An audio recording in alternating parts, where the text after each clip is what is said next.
Eu vou dar um exemplo, assim, até pessoal, tá? A minha mãe tem Alzheimer.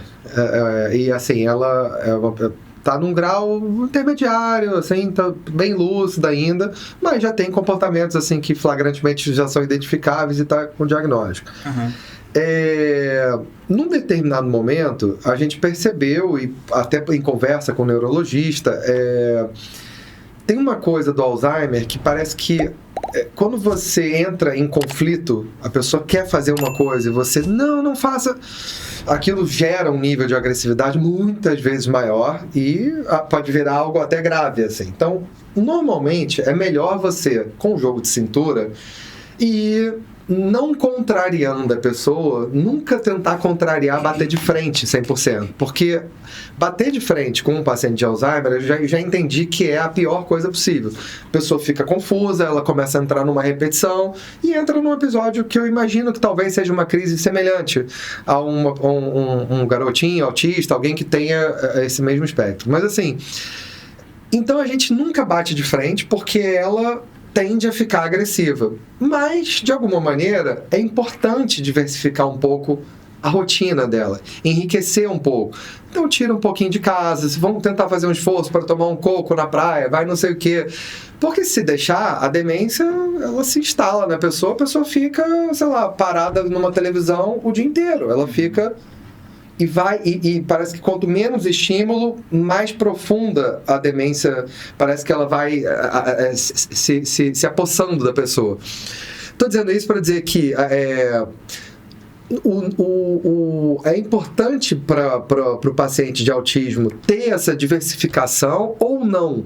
Essa tendência à repetição de padrão é importante para ele ter a segurança ou é importante criar novas rotinas para... O trabalho terapêutico vai em que linha? Ele vai para o lado de diversificar a rotina da pessoa ou para manter a pessoa no nível de conforto possível, entendeu? Talvez a Márcia até possa falar um pouco mais sobre isso. Eu vejo que tem funcionado você tenta manter a rotina, porém com pequenas mudanças. Tentando enriquecer. Você vai introduzindo, mas tudo muito calculado. Aham. Para não criar aquele estresse e acabar que quando entra na crise, aí você perde bastante do que você já alcançou, né? Você perde o alicerce ali, né? Quando ele chega, quando você introduz uma coisa diferente, que é tão angustiante ao ponto dele ter uma crise, ter uma reação, acaba tendo um efeito de retrocesso mais negativo. Sim. Então a coisa é bem... calculada, milimétrico. Quase um jogo de xadrez para você não perder a jogada, literalmente. Então é bem... Você vai construindo, assim, sentindo o que tem resultado, quais são os reforçadores positivos. O meu gosta muito de comida, então a gente não pode reforçar muito com a alimentação, porque senão ele senão ele vai comendo. Mas a gente vai tentando, porque o que acontece? Se você mantiver essa criança, por exemplo, no caso da sua mãe, ela não quer sair de casa. A tendência vai ser cada vez mais ela querer ficar dentro de casa e você não vai conseguir tirar ela mais de casa. Isso aí. Aí daqui a pouco ela não quer tomar banho. Aí como é que vai ficar sem tomar banho? Precisa tomar banho, né? Então, assim, óbvio que eu acho que é uma reação sua, reativa, mais de imposição, talvez repercuta nela numa resposta também à sua altura. Então eu acho que você tem que estimular, mas de uma forma mais branda, mais com jogo de cintura, com tranquilidade.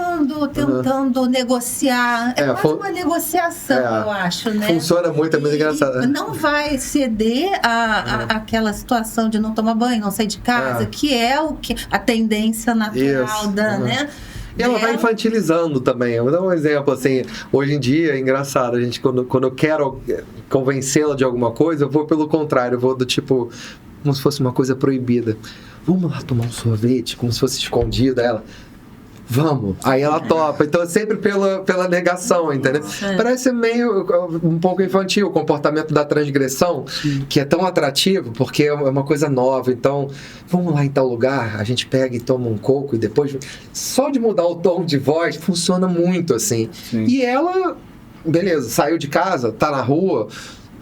no momento em que está tomando coco, ela parece que está absolutamente normal. Mas se eu tivesse em casa, do lado dela, assistindo televisão, ela possivelmente estaria muitas vezes. Então, acho que o estímulo é muito importante, porque se deixar essa letargia, ela fica na pessoa, e é que ela não toma esses remédios, assim, ela toma um ou outro e tá nos óleos de canabidiol, que estão, assim, pelo menos, assim, tem surtido bastante efeito do ponto de vista dessa agressividade e tudo mais. Eu não sei se é algo semelhante, assim, por isso que eu queria entender, é um transtorno comportamental, mas assim, ele evolui, tem tratamento? O que é o tratamento do autismo? Olha, o tratamento do autismo, ele não é medicamentoso. Não é? Sempre a gente utiliza a medicação para os sintomas. Sim, né? Sim. Por exemplo, pessoas com autismo têm mais tendências a desenvolverem quadros ansiosos, depressivos, então muitas vezes a gente utiliza a medicação nessa circunstância, né?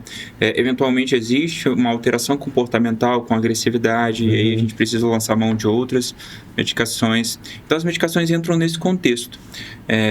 A questão, por exemplo, né, da rigidez, né, da rotina, é bem isso que a Márcia falou. Assim, a gente vai fazendo aquilo que é possível.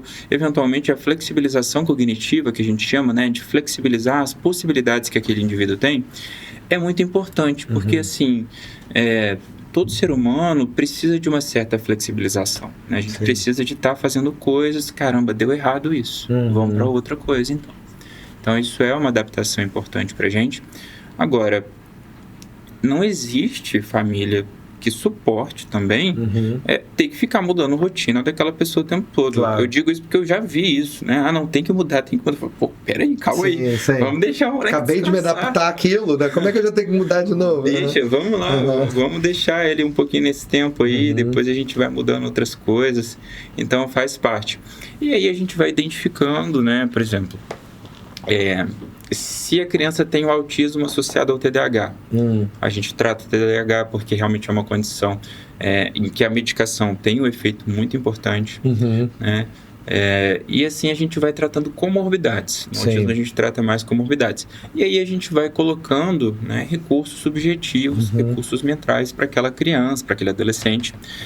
Por exemplo, se ele tem dificuldade no aprendizado, a gente coloca uma psicopedagoga, indica uma pessoa mais adequada. Então, que é o tal nível de suporte que você tinha comentado, não é isso? Suporte 1, 2, 3, que tem essas gradações, né? Suporte mais para atividades diárias, né? Aí também acho que inclui a questão da fala, né? Que também acaba comprometendo bastante essa criança, né, que é uma forma de comunicação, quer dizer, ela acaba tendo uma comunicação muito não verbal, né, porém, às vezes, e é aquela coisa que ele estava falando, meu filho, quando o assunto não interessa, ele não fala. E ele fez fono, desde 1 ano, ele pode falar, sei lá. Ele outro dia estava cantando uma música que era um trava-língua que até eu estava me enrolando. Só ele estava cantando, mas se falar para cantar uma música que ele não quer cantar, ele não vai cantar, entendeu?